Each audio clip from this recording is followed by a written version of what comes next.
நீங்கள் தவறவிட்ட எபிசோடுகளை இப்பொழுதே காணுங்கள் உங்கள் Tandivan.com மற்றும் Tandivan யூடியூப் சேனலில்.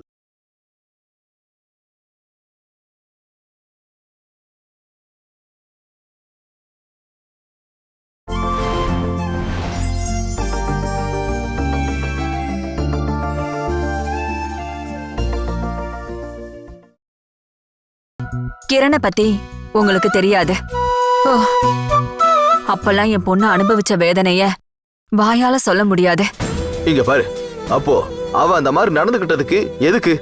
உங்களுக்கு உதவி பண்ணவோ கேள்வி கேட்கவோ யாரும் இல்லைன்ற தைரியத்துல நான் செத்துட்டேன்னு இவ அவங்கிட்ட சொல்லியிருக்கா. இப்ப அவனுக்கு நல்ல பயம் இருக்கு. ஏன்னா நான் இங்க இருக்கேன். நான் அவனை ஃபுட்பால் அடிக்கிற மாதிரி அடிப்பேன்னு அவனுக்கு நல்லா தெரியும். அதனால அவன் பயந்துட்டான். நல்லதா போச்சு, பாலை சுருட்டிக்கிட்டு போயிட்டான். இனிமே அவனை பத்திலாம் நாம ஒன்னும் கவலைப்பட வேண்டிய அவசியம் இல்லை. இல்ல சரியாயிடுச்சு. சில பொண்ணுங்க காலடி எடுத்து வச்சுட்டா வீட்டுல நல்ல விஷயம் நடக்கும்னு சொல்லுவாங்கல்ல, அதே மாதிரி நான் வந்ததுக்கு அப்புறம் தான் இந்த வீட்டுக்கு நல்லதே நடக்குது. உங்களை பத்தி நீங்களே ரொம்ப பெருமையா பேசிக்காதீங்க.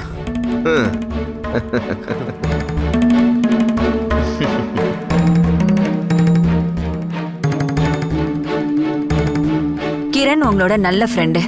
அவன் உங்களுக்கு துரோகம் பண்ணியிருந்தாலும் மனசுல இப்பவும் உங்களுக்கு அன்பு இருக்குன்னு எனக்கு தோணுது.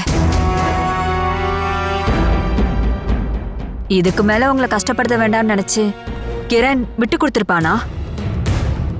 அப்போ நான் செஞ்சதெல்லாம் வீணா போச்சு. இல்லனா இவன் எப்பயுமே இப்படிதான். நான் செஞ்சா ஒத்துக்க மாட்டான். நான் பயமுறுத்துனதுனாலதான் அவன் மனச மாத்திக்கிட்டான். அப்புறம் இவன் மேல இருக்கிற பாசத்தால இல்ல, தன்னோட மனைவியை கட்டிக்கிட்டவன் மேல யாருக்காவது அன்பு வருமா? இப்போ எவனாச்சும் உன்னை கட்டிக்கிட்டானா நான் அவனை கொன்னுற மாட்டேன். ஒத்துக்கிறேன். நீங்க போய் பேசினதுனாலதான் அவ சமாதானமானா. அது இப்போ உனக்கு ஏதாவது மனசுக்கு கஷ்டமா இருக்கா? என்ன முன்னாடியே நீ புரிஞ்சுக்கலன்னு உனக்குள்ள வருத்தம் நிறைய இருக்குல்ல, சொல்லு. நீங்களே உங்களை புகழ்ந்தது போதும். அவருக்கு மருந்து கொடுங்க. அப்புறம் கிரண் இந்த வீட்டுக்கிட்ட வர முடியாத அளவுக்கு என்கிட்ட ஒரு ஐடியா இருக்கு, சொல்லட்டா? என்ன அது? அது அத எப்படி இதை என் மாப்பிள்ளை கிட்ட நான் சொல்றதுன்னு தான் தெரியல. நீங்க சொல்லுங்க. அது சீக்கிரமாவே என்ன தாத்தாவாக்குறதுக்கு நீங்க முயற்சி பண்ணுங்க.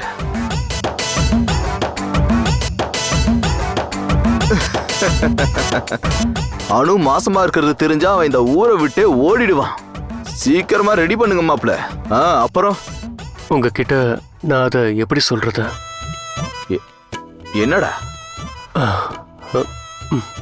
ஃபர்ஸ்ட் நைட் நடத்த இன்னும் மாச கணக்காகும். அது கிரணை விரட்டுறதுக்குன்னு சும்மா தான் சொன்னேன். தாத்தாவாக ஆசைப்பட்டு தான் சொன்னேன். குடும்பம், பொண்டாட்டி, பசங்க, பேர பசங்க, இதெல்லாம் இப்பதான் நான் கனவு காண ஆரம்பிச்சிருக்கேன். இங்க பாருங்க, நீங்க தைரியமா இருங்க. இனிமே நம்ம வீட்டுல ஃபுல்லா சந்தோஷம் தான். அப்புறம் இல்லையா என்ன?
நீங்க என்னக்கா தேடிட்டு இருக்கீங்க?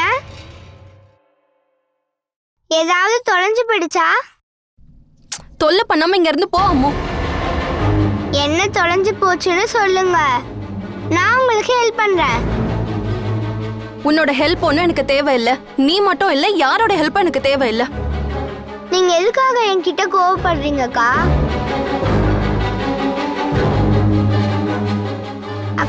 இதுதான் நீங்க தேடிட்டு இருக்கீங்களா? நீ எதுக்கு தேவையில்லாத விஷயத்தெல்லாம் தலையிடுற? உனக்கு படிக்கிற வேலையே இல்லையா? போ, போய் படி போ. என்னானோ எதுக்காக அம்மிட்ட கோவப்படுற? போய் படின்னு சொல்றது கோவப்படுறதாமா? ஏய், உன்னதானே போய் படின்னு சொன்ன. இங்க என்ன பண்ணிட்டு இருக்க நீ? போய் படி போ.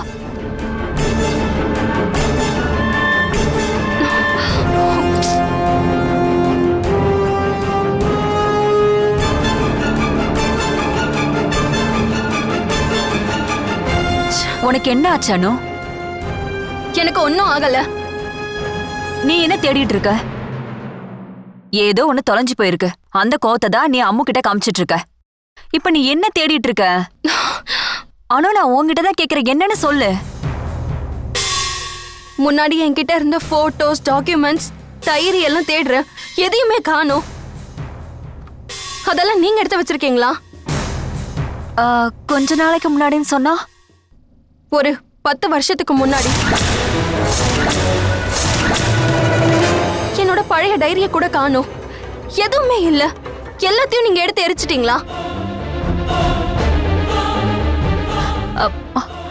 என்னானோ? நான் எதுக்கு அதை எரிக்க போறேன்? எனக்கு எதுக்கு உன்னோட பழைய போட்டோவும் டைரியும்? ஆமா, இப்ப எதுக்கு நீ அதெல்லாம் தேடிட்டு இருக்க?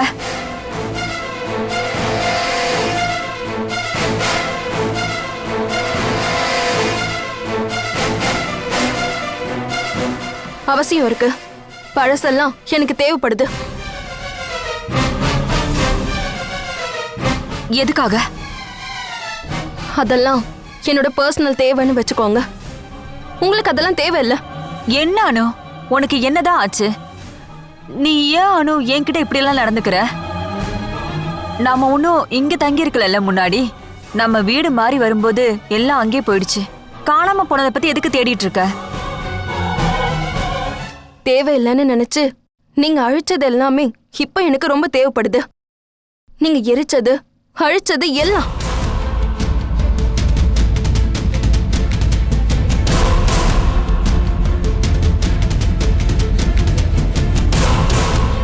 நீ என்ன அனு, என்ன பேசிட்டு இருக்க?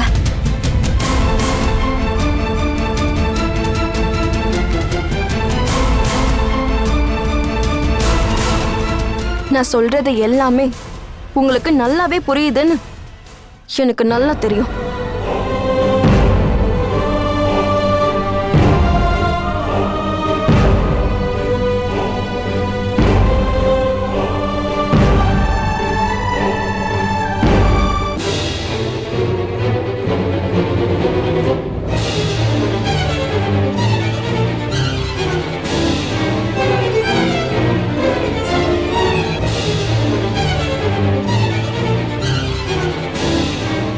நீங்க என்னதான் எல்லாத்தையும் அழிச்சாலும் எனக்கு தேவையானது ஒரு சின்ன பேப்பர் என்னைக்காவது எனக்கு தேவைப்படும் போது கிடைக்குமா?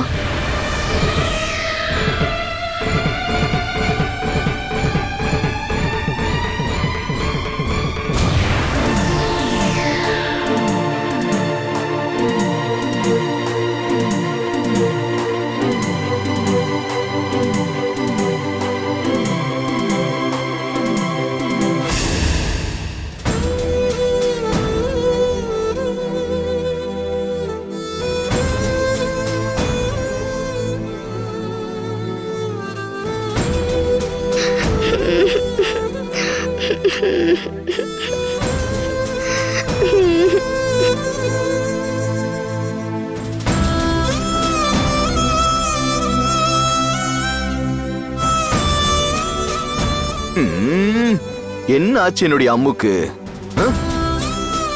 என்ன ஆச்சு? அக்கா என்னை திட்டிட்டாங்க. எதுக்கு எதுக்கு திட்டினாங்க? சும்மா. அக்காவோட காதை பிடிச்சு நான் நல்லா திரிகிறேன் உன்னை திட்டினதுக்காக. அக்கா என்னை திட்டவே மாட்டாங்க. இது வரைக்கும் திட்டினதே இல்ல. இப்ப என் மேல அக்காவுக்கு அன்பே இல்ல. அதெல்லாம் உனக்கு சும்மா தோணுது. இப்படி கவலைப்பட்டு உக்காந்து இருக்காம நானும் வரேன் உன் கூட விளையாடுறதுக்கு. நான் வரல. ஆ.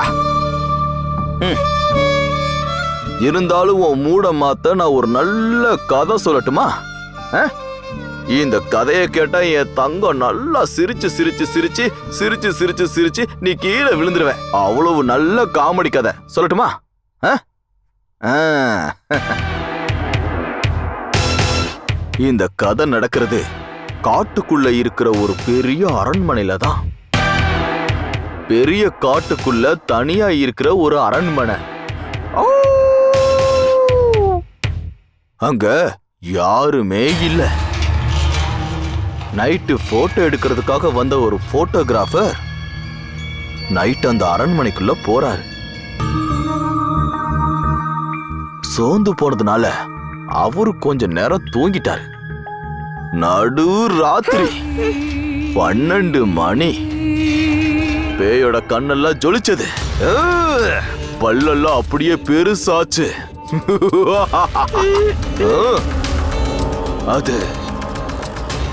அது ஒரு ரத்த காட்டேரி. போட்டோகிராஃபர் பயந்து கத்திட்டு ஓடினாரு. ரத்த காட்டேரி விடல, பின்னாடியே விரட்டுச்சு. பயங்கரமா சிரிச்சுக்கிட்டே விரட்டுச்சு.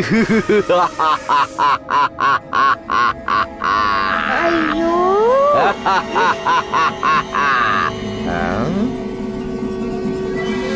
ஓடும்போது கால் தடுக்கி விழுந்த அந்த போட்டோகிராஃபரோட கழுத்தை கடிச்சு அந்த ரத்த காட்டேரி ரத்தத்தை குடிச்சது.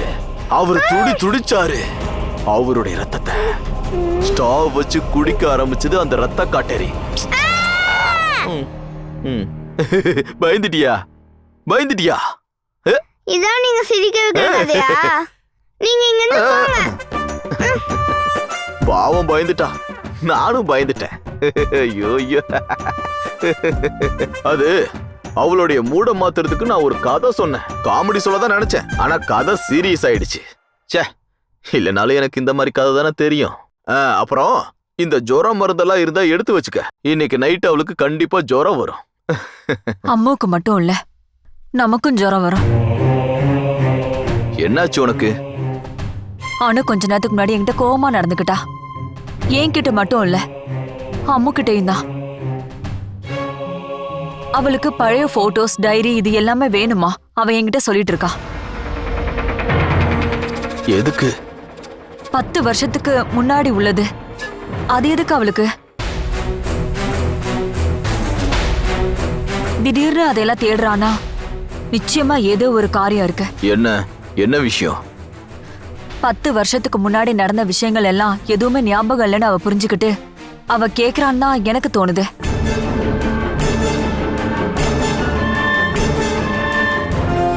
கிரண் அனு கிட்ட ஏதோ சொல்லிருக்கான்னு நினைக்கிறேன். அனு இப்பெல்லாம் ரொம்ப வித்தியாசமா நடந்துக்கிறா, எரிஞ்செறிஞ்சு விழறா. அதனால அப்படி நடந்துக்கலாம். முதல்ல தேவைக்கும் தேவையில்லாத விஷயத்துக்கு நீ சும்மா சும்மா பயப்படுறத முதல்ல நிறுத்து.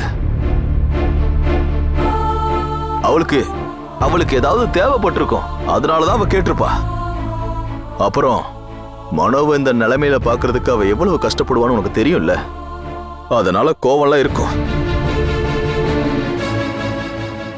இங்க பாரு, நீ தேவையில்லாம எதையாவது நினைச்சு டென்ஷன் ஆக வேண்டிய அவசியம் இல்லை. அவளுக்கு இதெல்லாம் தெரிஞ்சிருந்தா இதை உன்கிட்ட கேட்டிருக்க மாட்டாளா? இப்படி ஒரு காரியத்தை மறைச்சு வச்சதுக்கு உன் மேல கோவப்பட்டு உன்னை கத்திருப்பா. இங்க பாரு, எல்லாம் சரியாகி வருது. தேவையில்லாம நீ எதையாவது யோசிச்சு பிரச்சனையை கிளப்பிடாத. போ, அடுப்படியில் ஏதாவது வேலை இருந்தா போய் பாரு. எனக்கு தேவையில்லாம தோணிட்டு இருக்குல்ல? கண்டிப்பா. நீ போ.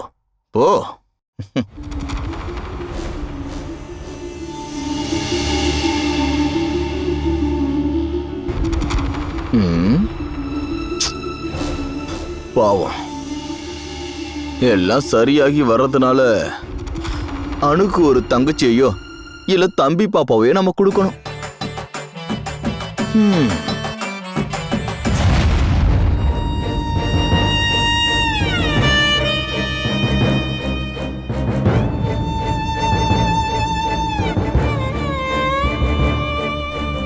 பாவம் மனோ.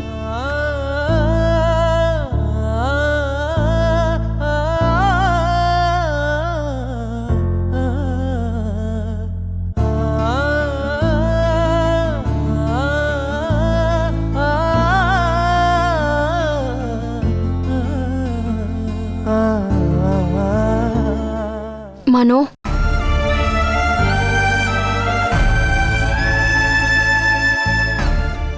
சாரி மனோ.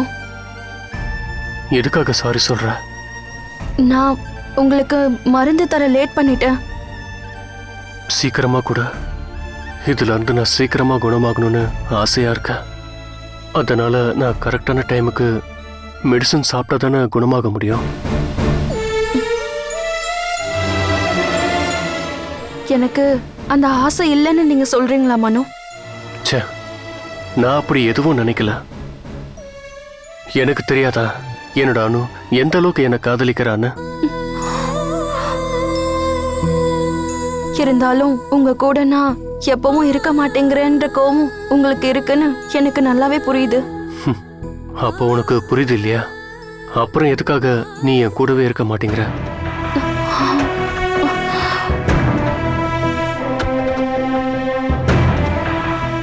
அதுக்கான காரணம் தான் நான் சொன்னேன்ல, ஆபீஸ்ல வேலை. அது மட்டும் இல்ல, 2 பேரும் வேலைக்கு போகாம இருந்தா காசு எப்படி வரும்? நிறைய செலவு இருக்குல்ல, உங்களுக்கு ட்ரீட்மெண்ட் பண்ணணும். அதுக்கு நமக்கு காசு வேண்டாமா? அதுக்கான காசெல்லாம் என்கிட்ட இருக்கு. உன்னையும் வீட்டில் இருக்கிற எல்லாரையும் நல்லா பார்த்துக்கிறதுக்கு, என் ட்ரீட்மெண்ட் செலவையும் பார்த்துக்கிறதுக்கு என்னால் முடியும். அதுக்காக நீ வேலைக்கு போக வேண்டாம். எனக்கு இப்போ தேவை உன்னோட அன்பு மட்டும்தான். என் பக்கத்திலே நீ எப்பவும் இருக்கணும்.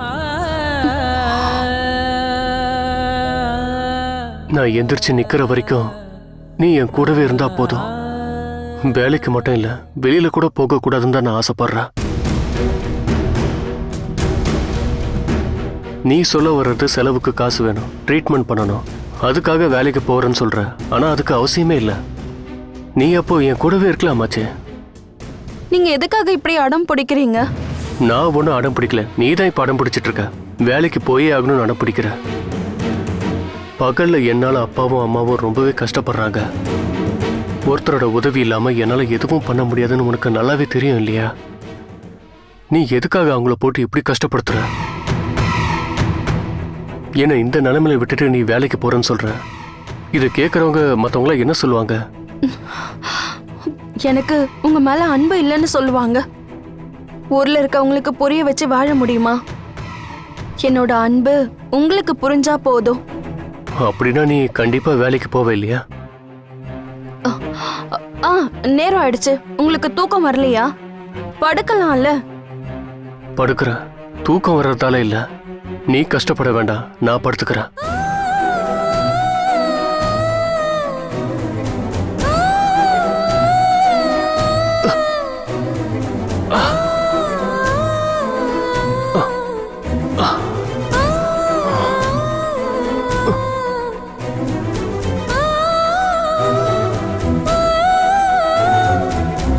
படுத்த படுக்கையா கிடக்கும் போதும் உட்காரும் போதெல்லாம் எனக்கு ரொம்பவே வலிக்குதானோ. யாரையும் கஷ்டப்படுத்த வேண்டாம் நினைச்சு நான் எதையுமே யாருக்கிட்டையும் சொல்லாம இருக்கேன். நாளைக்கு டாக்டரை போய் பார்க்கலாம்னு நினைக்கிறேன். வலி என்னால தாங்கவே முடியல.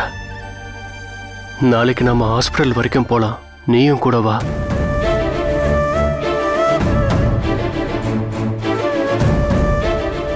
ஹாஸ்பிட்டல் விஷயங்கிறதால நாளைக்கு நான் ஆஃபீஸுக்கு போறேன்னு நீ சொல்ல மாட்டேன்னு எனக்கு தெரியும். வேலையை விட கஷ்டமா இருந்தா கொஞ்ச நாளைக்கு லீவ் போட்டுரு எனக்காக.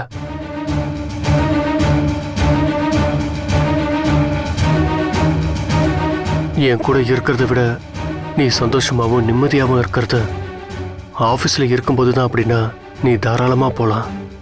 நான் உன்னை கட்டாயப்படுத்தல.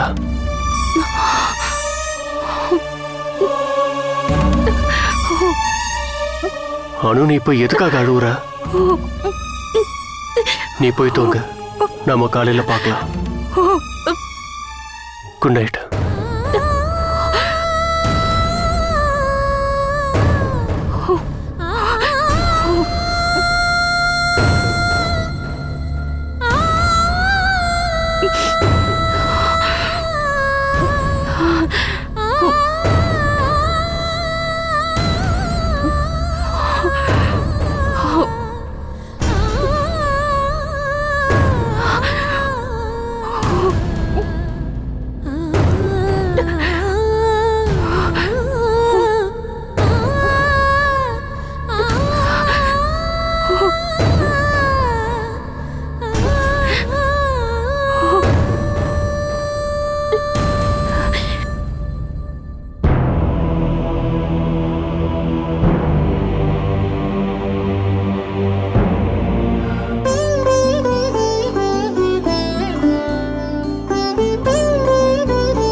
இது புது பெட்ஷீட்டா?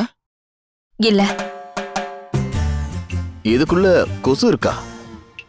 இல்ல ஐயோ, நான் படுக்கிற ரூமுக்குள்ள எவ்வளவு கொசு இருக்கு தெரியுமா? ம் ஆ. கொசுவத்தி ஏத்தி வச்சு படுத்தா போதும். ஆமா, இந்த ரூம் ஹீட்டா இருக்கா? இல்ல நான் தூங்குற ரூம்ல ஹீட் ரொம்ப அதிகம். ஆ.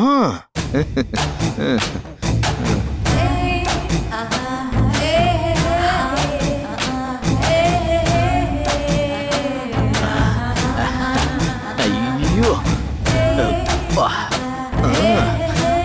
நல்ல கட்டில்ல எவ்வளவு ஆச்சு இது வாங்க? ஞாபகம் இல்ல. நான் தூங்குற ரூம்ல கட்டில்ல இப்படி இருக்காது. அப்படியா? ம். அப்படின்னா நீங்க இங்கே படுத்துக்கோங்க. அதுக்காக தான் நான் இங்க வந்தேன். அப்போ ஆ. நான் அந்த ரூம்ல போய் படுத்துக்கிறேன். எனக்கு கொசு பிரச்சனை இல்ல, ஹீட் பிரச்சனை இல்ல, கட்டில் ரொம்ப நல்லா ஆளனாலும் பரவாயில்ல. என்னங்க, குட் நைட். ஐயோ, அது அது அப்படிலாம் கிடையாது. பின்ன அது வந்து ம், எனக்கு உங்ககிட்ட சில விஷயங்கள்லாம் பேச வேண்டியது இருக்கு. ம். என்ன விஷயம்? அது